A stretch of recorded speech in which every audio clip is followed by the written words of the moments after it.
I'm Christy Shriver, and we're here to discuss books that have changed the world and have changed us. And I'm Gary Shriver, and this is the How to Love Live podcast.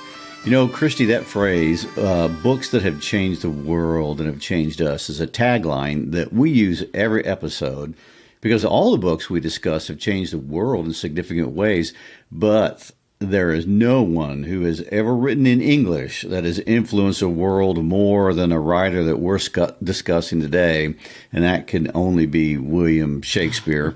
I mean, there's no arguing that. He contributed heavily in standardizing the English language as we know it. You know, in other words, he contributed to helping all of us use the same grammar, the same spelling, the same vocabulary. This wasn't something that people had really agreed on before him, and he invented over 1,700 unique words, most of which we still use today. In his plays, he made up so many memorable expressions.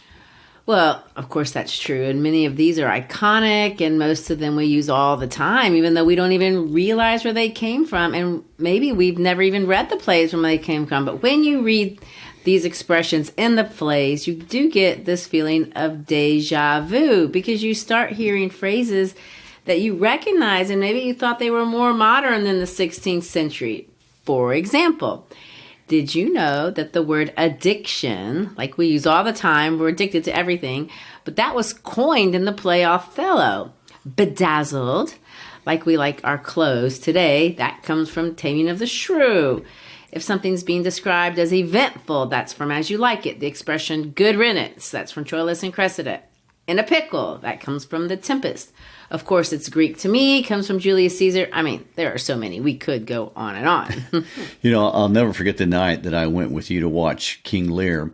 And I heard King Lear use an expression that I thought my mother had invented. And it's actually a quote, and it's how sharper than a serpent's tooth it is to have a thankless child. And I remember saying to you right there in the middle of the play, my mother used to say that to me all the time. Well, was your tongue sharp, and were you a thankless child? Of course not, you know. And as I remembered, she was probably talking to either one of my sisters. Oh, I'm sure your sisters remember it exactly the same way. Oh, well, we're not going to ask them or bring them in at this point. I imagine she might, or your sisters might have called you a green-eyed monster. That's a term also from Othello, even if she is your, quote, flesh and blood. Hamlet said that. Or it was in Hamlet. Yeah. You know, this could get out of control. I guess we could do a whole entire podcast on quotes going back and forth. But, you know, we don't want it to be the be-all and the end-all, which comes from MacBeth. But everyone is quoting Shakespeare, you know, not just my mother. Musicians like Tupac have quoted him. And, in fact, Tupac flat out said, I love William Shakespeare. And he referenced him a lot. And Tupac even references the play that we're discussing today. You know, musicians from Iron Maiden to Taylor Swift reference him. I cannot imagine a wider chasm. Anyway, his appeal and influence is more widespread than anyone could imagine or that I could even describe. And for that reason, we often just refer to him as the Bard. And yet, Christy, I know I'm not alone in saying this. He's very hard to read. I mean, it's a mental workout. I have trouble understanding not just his words, but the phrasing and the allusions. And, you know, how has he maintained his popularity? Well, of course. I mean, it is a mental workout. That's exactly right. And for that reason, there's a temptation, you know, just watch the movie version or listen to a tape. But if you do that, that's a shoddy reflection of the experience. You can't fall in love with Shakespeare just by shortcutting it that way. I mean, studying his plays are exhausting. There's no question about it. I had a student today, in fact, one of my best students, actually tell me that. I stood out because this particular student is very enthusiastic about learning. He even directs little movie shorts competitively. He loves, you know, all that kind of stuff. But today he put his head on his desk in the middle of Act 4 of Macbeth. And I asked him, Luca, is the band wearing you out? Because he's a percussionist. And he said, no, Macbeth is. And that is just as honest as anyone can put it. Macbeth, Hamlet, Othello, they all can wear us out. But Shakespeare's plays, they reward the struggle of thinking through what he's talking about. The ideas, the jokes, the turns of phrases. I mean, they get better with time. The more you watch them, the more you read them, the better you understand them, the more interesting they'll become.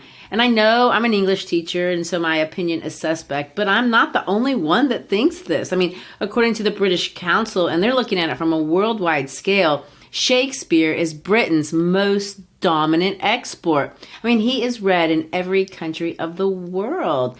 Interestingly enough, however, when the British Council performed a worldwide study and they were asking questions like how much readers enjoyed Shakespeare or what people found him relevant in the modern world, it wasn't the US or the UK that showed up at the top of the list, at least the top 5 countries. Well, that seems counterintuitive, so just for curiosity, what country showed up at the top for finding Shakespeare relevant? I mean, where is Shakespeare most popular in this world? Well, the answer to that would be India. Okay. But number 2 was Mexico. Oh, of course. So this is my point. It doesn't matter one's culture. And I would argue it may not even matter one's educational level in English. Shakespeare has something to offer. Even if you don't understand a lot of that early modern English, you can still get his jokes. I mean, let's just be honest. Most of them are sexual. And whether you understand every word or every turn of phrase, again, no one does. Sometimes the plots, even if you don't understand the words, are easy to follow. But even if you're not cognitively aware of what he's doing, Shakespeare almost always gives us something philosophical to muse over. And the play that we'll explore for the next 5 episodes is no exception. The Tragedy of Macbeth. It may be one of his strangest plays. I mean, at least is trying to give us an otherworldly experience. I mean, Macbeth can be read in many different ways, and that is exactly what Shakespeare intended. It's full of doubles and triples and repetitions. It's full of what Shakespeare referringly joked to in his play as equivocations. You should never fully trust what is being said in this play, especially by the witches. Well, let's talk about that word equivocation. Today the term to equivocate is used to mean to try to be ambiguous. And of course it meant that in Shakespeare's day too, but it was loaded with political significance in Shakespeare's day, and sometimes it was used to reference a specific act of political defiance. I mean, to equivocate is something every teenager has done, as we know very well. I mean, I remember a story you told me of a girl who spent 20 minutes roaming the halls during class, and when her teacher asked her where she was, she told the teacher she had been at the nurse, which was true for 1 minute. Then she headed to the locker room to see her friends. I mean, she was equivocating in her response. And, there's many ways to speak out of both sides of your mouth, to say things in such a way that the listener or reader hears or reads what they want to hear, even if it isn't really what you had said exactly, even if it isn't really even the truth. I mean, to equivocate could get your head chopped off in Shakespeare's day. And in some ways, he's very daring to even bring up this subject. But by 1606, the year Shakespeare most likely first performed this play for King James, he was at the height of his powers and he was clearly confident in his craft, and he did not equivocate at that point. Well, it's a funny thing. There is certainly a lot of pandering to King James in this play, but no one really knows for sure if he actually saw it. I mean, some scholars believe that Macbeth was written specifically for an event King James was hosting in honor of a visit from his brother-in-law, King Christian IV, who was the new king of Denmark. But we're not sure. I mean, its full title is The Tragedy of Macbeth, and it's based on early Scottish history. That we know. It is the only Shakespeare play set in Scotland. It's the only Shakespeare play to have witches. And if that is what you want to call them, Shakespeare didn't use that word. They were called weird sisters. So there's a little bit of equivocating even there.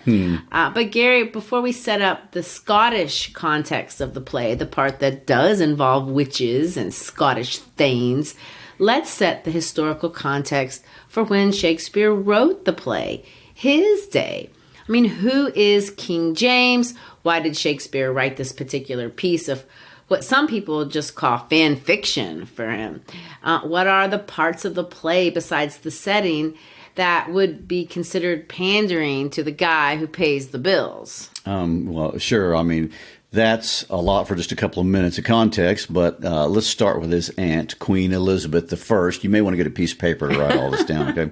As most of us know, Queen Elizabeth, the Virgin Queen, never married, and as such did not have a child, and so there were no certain heirs to the throne. In fact, this way, one important strategy, or this is how she maintained power, she never, not till the day she died, appointed an heir apparent, a lesson King Duncan from our play should have learned. But because of this, as she got older, things got really politically tricky. I mean, who was going to get the coveted title?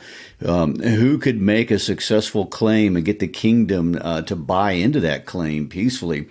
If we back up to Queen Elizabeth's father, Henry VIII, his sister, Margaret Tudor, married the King of Scotland, James IV, and they do have a son. And their son, James V, was Elizabeth's first cousin. They don't make it easy by having all the same This names. is why you need a piece of paper, you know. Anyway, so that's a pretty close relationship. So he had a strong claim to the throne of England.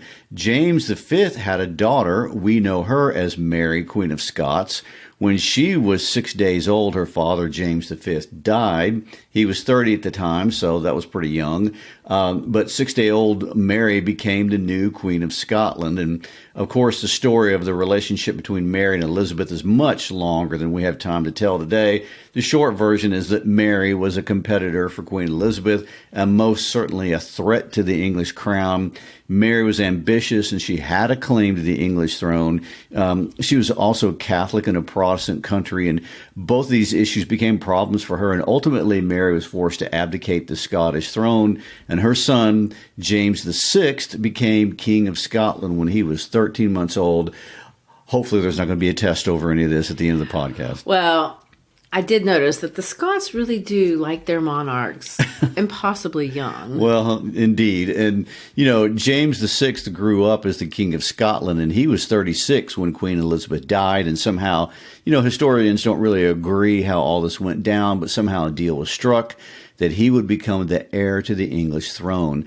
And when King James VI of Scotland became King James I, he became the King of England, Wales, Scotland, and Ireland. In other words, you know, the first king of Great Britain. The whole Great Britain United Kingdom, England thing is a whole nother discussion to straighten out for Americans. Now remind us, so that's after Queen Elizabeth, but what year was that?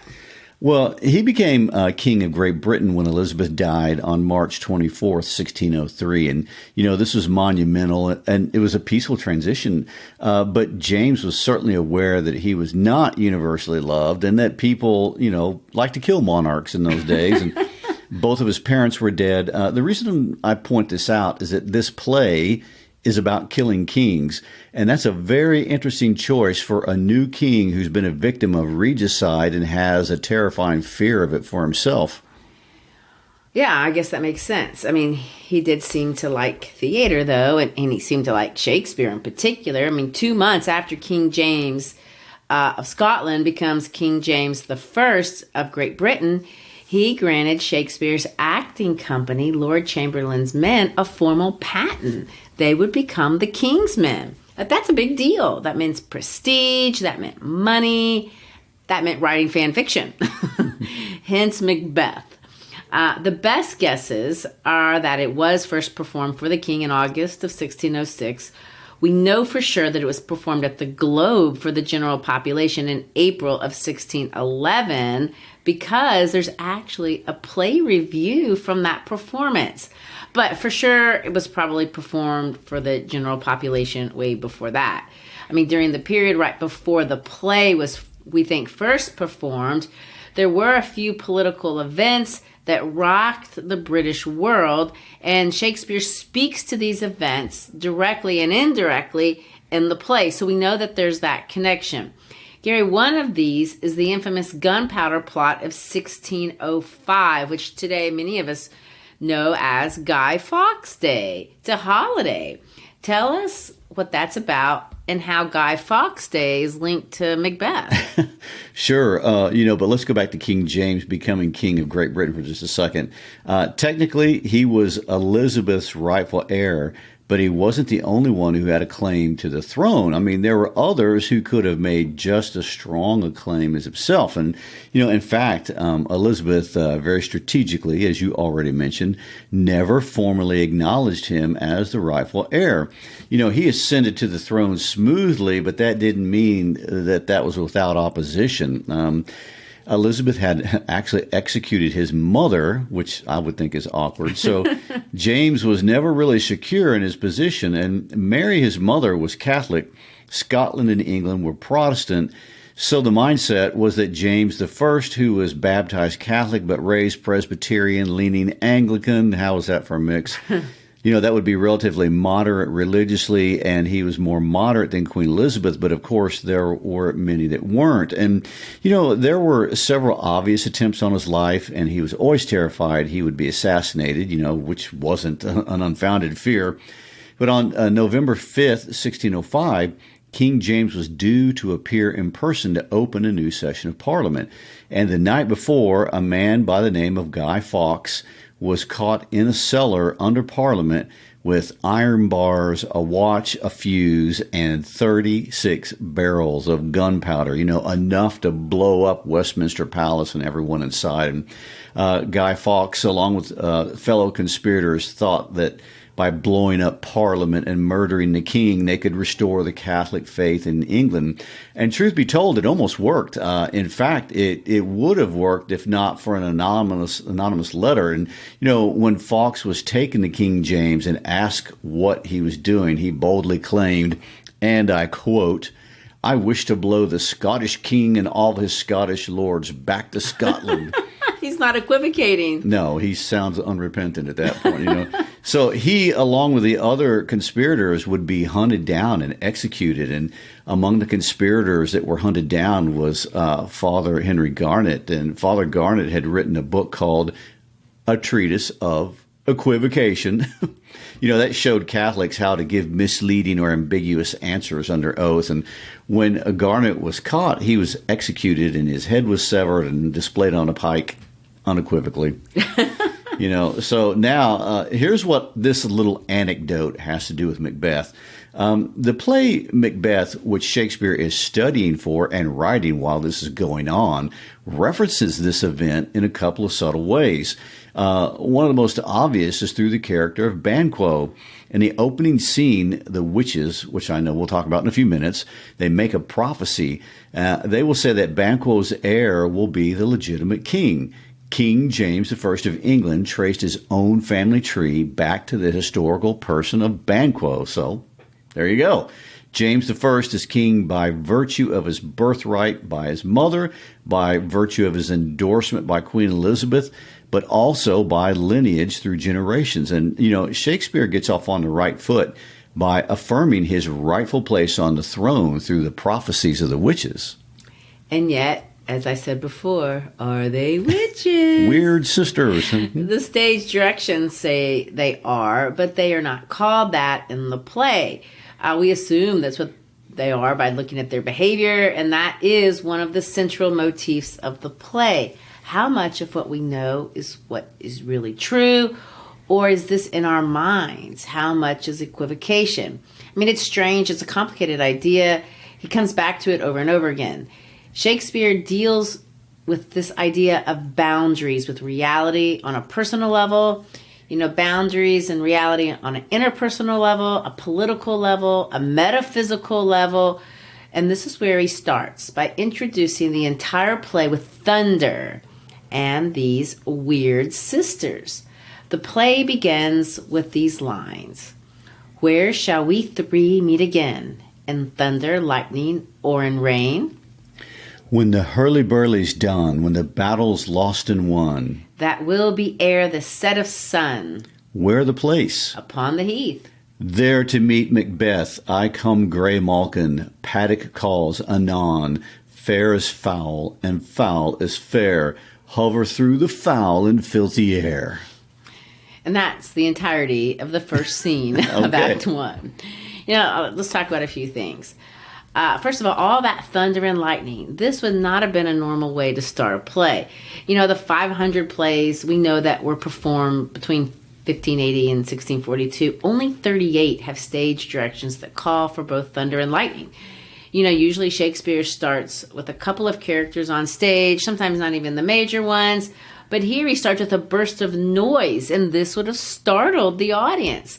Scholars think the thunder sound was probably drums. The lightning was more than likely fireworks. But thunder and lightning are acts of God, and they often represent the supernatural. They're linked to superstitions. So Shakespeare links them in several plays to demonstrate that things have gone awry in the cosmic order. And that's how he's starting the play. Things are awry in the cosmic order.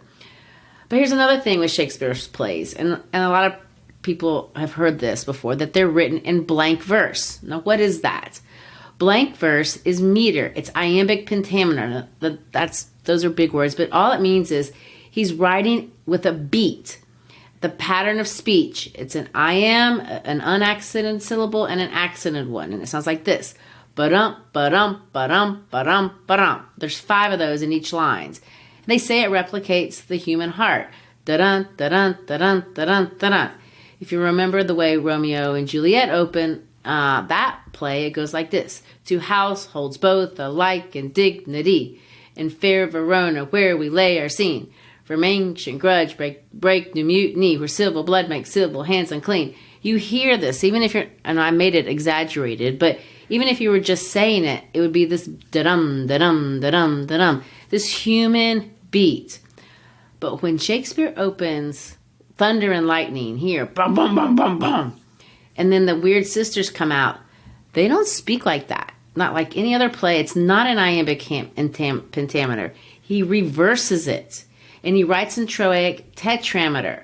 So instead of da-dun, da-dun, da-dun, it's the reverse of the human heart. Dun, da-dun, da-dun, da-dun. The technical term is catalectic, but it's a perversion of the way that people are supposed to talk. That is so much technical talk. I mean, what are we supposed to understand from all that? Exactly. And that's the thing. You're not supposed to understand. Who are these sisters? We're not even sure they're human. That's not the right heartbeat for the humans. Are they or are they not? Do they have powers? If they do, do they act on the world? Do they just see the future? Are they good? Are they evil? I mean, if we listen to them, they speak in puns. Fair can be pretty. It's like, she's so fair. It can mean just. That's fair. Are they saying it's fair to be mean? Are they saying foul is something that's beautiful to watch? What does that mean? Fair is foul and foul is fair. I mean, this is how the play is introduced. Beware. Well, the first thing that most anyone will notice when they watch Macbeth is how fast this play is. It has lots of little scenes, and they really go by fast. Right. It's supposed to be frenetic. You enter the world here with a bang, and then there's so much action that goes on. Everything's on purpose. I mean, these scenes are like 2 minutes long. The movement in Macbeth is the most rapid of all of Shakespeare's plays, bar none. There's a feeling of wildness to it. Macbeth is also shorter than the other plays. It only has 2,100 lines. That's half the length of Hamlet. But it really doesn't feel short. It feels fast. Like the play itself, it's in a hurry. And this, of course, is also thematically interesting. One of Macbeth's, the character Macbeth, one of his problems is that he can't wait. He wants the future in an instant. I mean, he literally says that in Act 2. Well, I want to go back to the witches, and let's call them witches, because Shakespeare himself is equivocating here by calling them weird sisters, but they are, in fact, witches. But he doesn't call them that, perhaps because in 1606 it's illegal to be a witch. And this is Shakespeare's only play with witches. And maybe the reason he can get away with it is because it's set in the 11th century in Scotland, kind of like a long time ago in a galaxy far, far away. And when you do that, things are supposed to be strange. And, James I was a strong believer in the diabolical power of witches. And he wrote a book called Demonology. And in 1590, he had famously or infamously, if you will, presided over the violent persecution of witches in Scotland. The number of witches that may have been killed goes as high as 4,000. God-fearing Christians at the time believed the witches were women, usually poor, elderly outcasts of some kind, and they had sold their souls to the devil, and they conspired against people around them. And, the stereotype was that these were selfish women who held grudges, and, we will see that our weird sisters fit this bill. And however, that was in Shakespeare's day. And at the time, the story was set in the 11th century in Scotland. Witches weren't illegal then. And in fact, the original audience of the Macbeth play would understand that paganism was still widely practiced in Scotland at that time. Scotland was Christianized in the 11th century, but recently Christian and lots of pagan practices were still common. And so, in other words, people knew that in the old days, the Scots had a weird religion, but we don't do that anymore. And, another thing about setting the play in a long, long ago in a country far away is that the Scotland of the 11th century was really unstable politically. They thought of Scotland in the old days the way we think of the American Wild West, if you want to make it an American analogy. And we see this in scene 2 of Act 1. Scotland is at war itself pretty much most of the time, and the wars were brutal. I mean, in fact, being king of Scotland wasn't like being king of England. The throne wasn't necessarily passed down from father to son. Being the king in Scotland was contested, and men challenged each other for the throne, and they often fought for it. Very different situation. And that's how the play opens. I mean, there are thanes, specifically this one named MacDonald, and they're contesting the rule of King Duncan, and they have brought in warriors from Norway as well as Ireland to fight. Except in Act 1, Scene 2, Macbeth is brave Macbeth, and he's fighting on the side of the reigning king, whose name is King Duncan. When King Duncan and his son Malcolm run into a sergeant, the sergeant is covered in blood, and they ask how the battle's going. And he says, really not good. Both sides are killing each other. He uses this swimming metaphor. Read for us his words. Say to the king the knowledge of the broil as thou didst leave it. That doesn't explain anything to me. Doubtful it stood, as two swimmers that do cling together and choke their art. The merciless MacDonald, worthy to be a rebel, fit for the multiplying villainies of nature, do swarm upon him.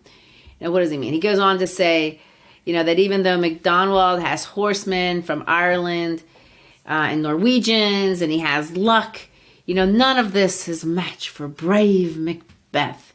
Because when Macbeth arrives at the battle, he doesn't even take the time to shake hands or to say goodbye before he literally slices him open from MacDonald's belly to his jaw, and he puts his head on the castle wall. Then, when the Norwegians counterattack again, Macbeth and his partner attack back with twice the energy and the supplies. So the soldier was watching them fight. He called it a Golgotha. That's the location in the Bible where Jesus was crucified. It's memorable, but he's comparing the horrifying bloodiness of this battle to a crucifixion. Ooh, well, that's impressively gory. It's supposed to be. That's another thing about this play. There's so much blood. But what's even more impressive is that before the sergeant can finish bragging about, Macbeth's fighting prowess and his powers, another thing shows up. This guy's name is Ross, and he has a report about Macbeth too from a different skirmish. And this one, Macbeth fought off another insurrectionist, the Thane of Cawdor. Macbeth is the hero of this battle too. So the king, he's noticeably absent from the fights, but he's very impressed with these battles. So impressed that on the spot he decides to give Macbeth the title of the Thane that Macbeth has just defeated. So now Macbeth can claim to be the new Thane of Cawdor. So within a few minutes of the beginning of the play, what's happened? We've seen witches. We've had 3 battles. We've established a hero. And all of this has gone on before we even meet Macbeth. We just hear about him.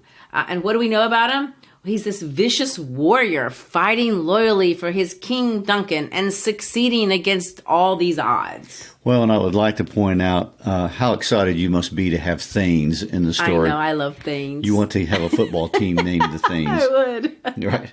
Well, so we're going to meet him in scene 3. And, I noticed the stage directions say thunder, but this time no lightning.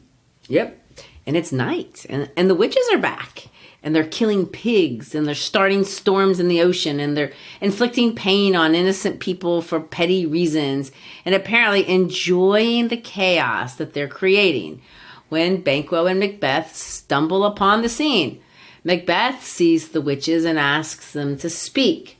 And when they do, they call him by name. They seem to know him. They know his title, and apparently they know his future. All hail Macbeth, I hail to thee, Thane of Glamis. All hail Macbeth, hail to thee, Thane of Cawdor. All hail Macbeth, thou shalt be king hereafter. Well, that's a pretty nice greeting. I think so. But remember, these are witches, and they've been creating chaos, and they enjoy it.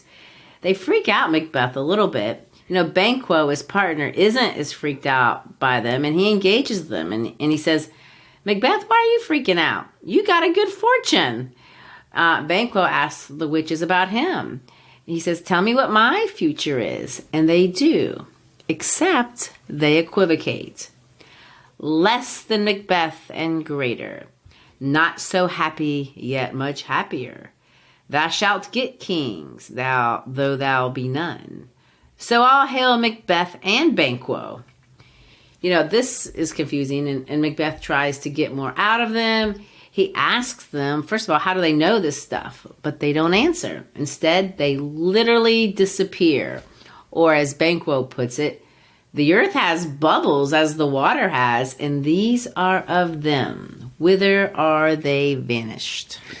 And so we end that scene with those 2 best friends having a look at each other, wondering if they were hallucinating. I mean, one man being told that he will be a king and the next being told that his children will be. Right. And of course, the audience immediately understands, well, that can't end well. I mean, the witches just set these 2 friends up against each other. Yes. And remember, witches in Shakespeare's day always come from hell. This isn't Samantha from Bewitched or Glinda the Good Witch or Bonnie Bennett from Vampire Diaries. I mean, these are witches with cauldrons and potions that are just messing with people's lives. Yes, and here's where we begin with this one big thematic idea that we're going to see Shakespeare weave all throughout the play. And I want to point out, Macbeth is not a morality play. This is not an allegory. This is not a parable or anything like that. He asks a lot of questions in the play, but we don't really see Shakespeare giving us answers. It's like he's showing us a little bit of who we are as people, as humans. But, he's not saying this is how we're supposed to be. I think the interaction with the supernatural is really a great example of that. And, and I want to talk about our world here for a second. I think if you just surveyed a cross-section of the American population and asked them if they believed in witches or if they participated in any animistic practices, the majority would just flat out deny it, just like I suspect they would have in Shakespeare's day. Yet of these same people, how many of them are reading horoscopes or getting their palms read, or at least being, careful to avoid places that they suspect are haunted by ghosts, Shakespeare is playing around with this idea. And, how do we feel about the supernatural? How much of an influence does the supernatural have on us? And, I don't think it matters if you're a practicing Christian, Muslim, Hindu, or atheist. Shakespeare seems to know this about us. Well, he does. I mean, Shakespeare knows a lot about us in many ways. In Act 1, Scene 4, we drop into King Duncan's palace, and they have executed the old Thane of Cawdor, the one that had committed treason and MacBeth had taken down. And MacBeth, Banquo, Ross, Angus, these are all Thanes, and they come in, and we learn that MacBeth is Duncan's cousin, so they're related, and we're going to watch the interaction between these two men. One of them is the king. The other one has just saved his cousin, the king, from losing his kingdom.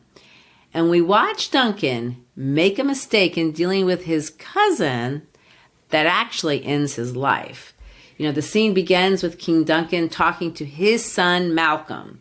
The king is just shocked that the old Thane of Cawdor turned on him. Apparently, he was a noble person, and Malcolm tells his dad basically, well, if it makes you feel any better, when he died, he said he sincerely regretted throwing away his life by betraying the king. Let's read the king's response to what his son has to say about the betrayal of the old Thane of Cawdor. There is no art to find the mind's construction in the face. He was a gentleman on whom I built an absolute trust. It's a really interesting line. There's no art to find the mind's construction in the face. That's one of those phrases that when you hear it, you don't really understand what he's talking about. It's a difficult line. But if you think about it, what he's saying is absolutely true. It's something I've learned the hard way by teaching school. I mean, what he means is there's absolutely no way to know if someone's lying to you. There's no art. You can't figure it out. You can't read the mind's construction in the face. It can't be done. You may think you can, but you can't. And Duncan, of course, had trusted this man to be his friend, and in the end, the man tried to kill him. You know, which is ironic because as he's saying these words, the new Thane of Cawdor is coming in the door, and this new Thane of Cawdor has just been told by the witches that he will be the king of Scotland. You know, and if we know something about kings, the one thing we know for sure, the only way to be a king is for the previous king to die. I mean, there is no other way. And there's no term limits on being king. You're king until you're dead. And so if MacBeth is to be king of Scotland, Duncan must die. Now, we have to be careful here. You know, the witches do not tell MacBeth to kill Duncan. Scotland's violent. You know, the most likely scenario is that he would die in a battle, or maybe he would just get sick. We must also understand that in the 11th century Scotland, like I said before, kingdoms were not passed down from father to son. In fact, if a child was not of age, they most certainly would not be king. And if you're going to designate an heir, which should happen, you would likely designate it to a relative who was a strong fighter, you know, who could manage it, one who could defend it, maybe a cousin perhaps. So, you know, when MacBeth enters that room, we should understand that he was told he is going to be king. He just fought for a kingdom. It's not unreasonable to think that Duncan would acknowledge this, but Duncan is old. And Duncan doesn't. No. And actually, 2 lines later, he does the opposite.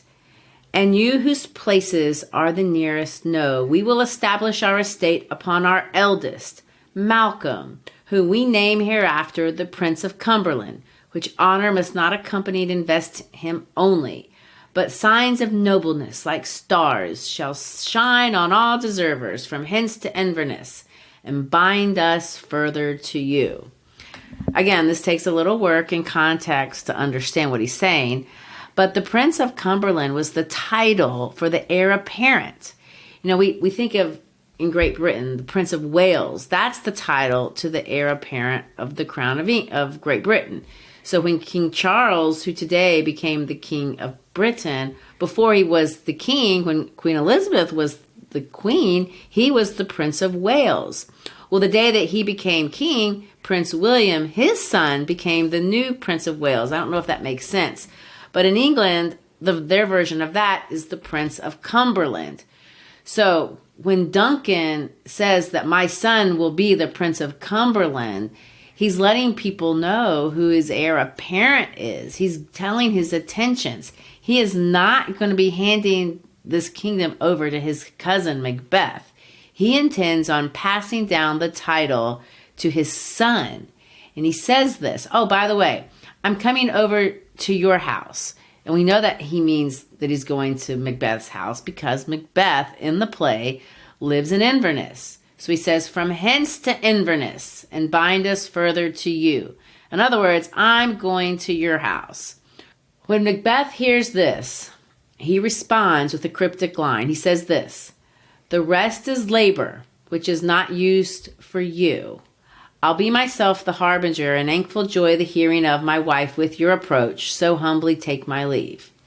Again, these are difficult lines to decode, but the way we would say this is, anything not done for you is hard work. I'm out of here. I need to go tell my wife you're coming. You know, when Macbeth leaves the presence of the king, he says something to himself that the audience hears, but he doesn't say it to anyone else on stage. It's called an aside, and this play is full of asides.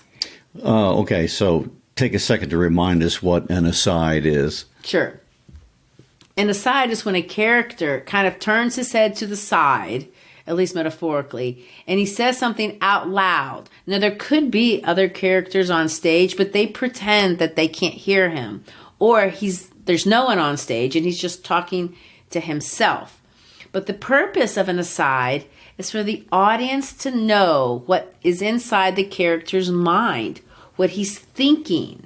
And this is kind of very important, especially in this context. So let's listen to Macbeth's aside here. So this is what he's thinking.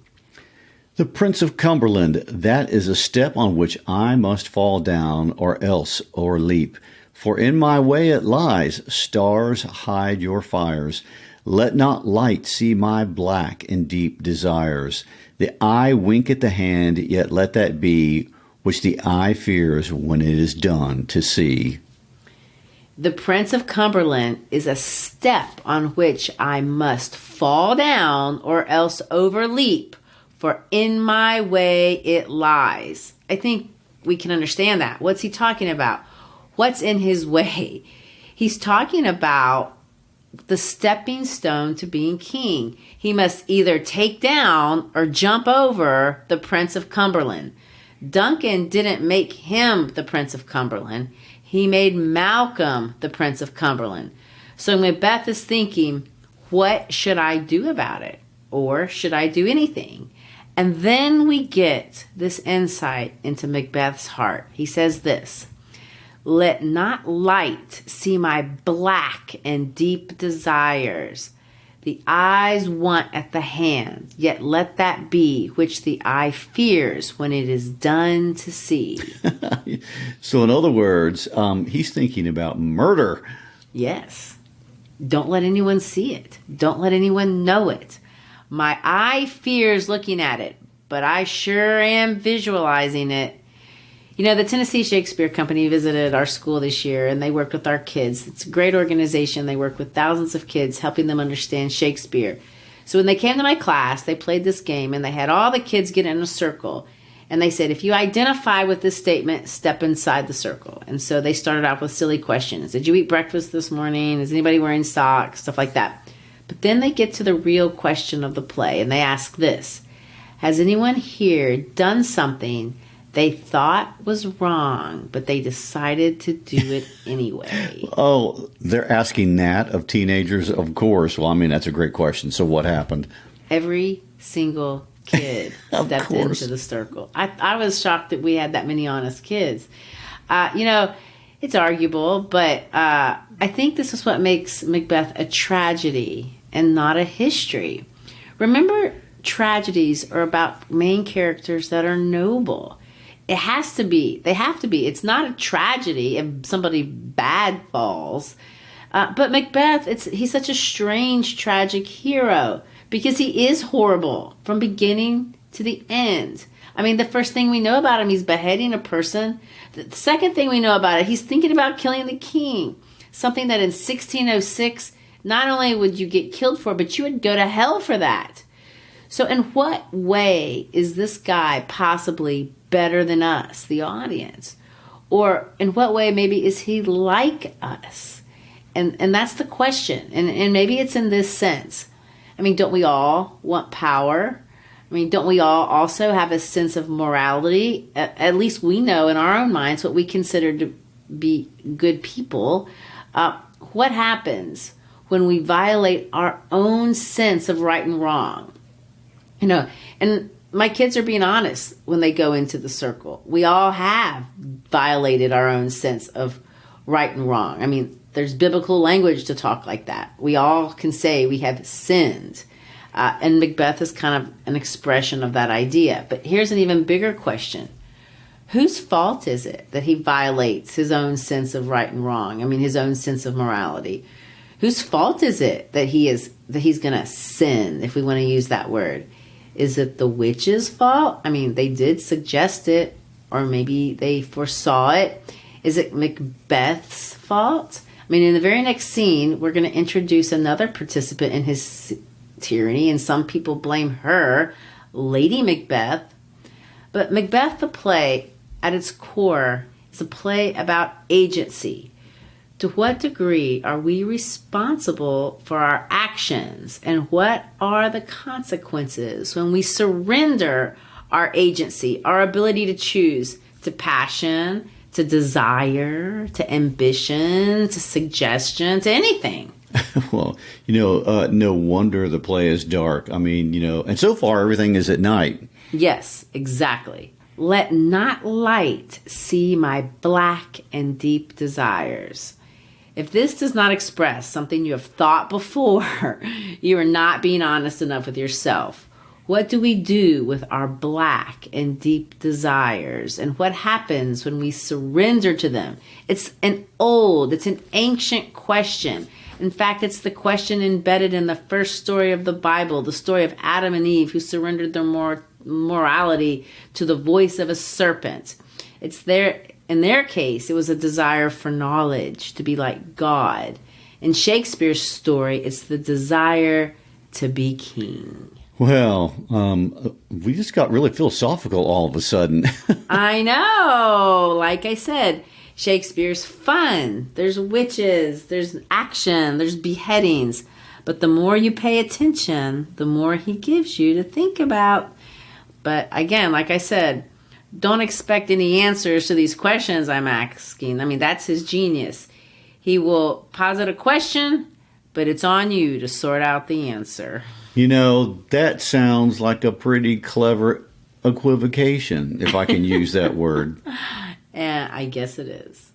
Well, thank you for listening. And this is the first of 5 episodes where we will discuss the big ideas and other points of interest in this great story of MacBeth. And we hope you'll continue with us. And today we discussed a little of the history of the play, a little context in the first 4 scenes. And, next episode we will introduce Lady MacBeth, and the only Shakespearean character to get her own entry into the Oxford Dictionary. And as well as we'll discuss the rest of Act 1 and Act 2. Don't forget, you can always find us at howtoloveit.podcast.com. On our website, we have listening guides for most of our episodes, as well as teaching resources. Also, whether you are a teacher, a student, or a fellow lover of literature, please subscribe to our podcast via our YouTube channel, or Apple or Spotify, or wherever you get your podcasts. Give us a rating. If you like what you hear, possibly a review. It's when you share about the podcast to our friends on social media that we grow. Thank you for supporting us in our mission to make reading great literature accessible, enjoyable to as many people as possible. Peace out.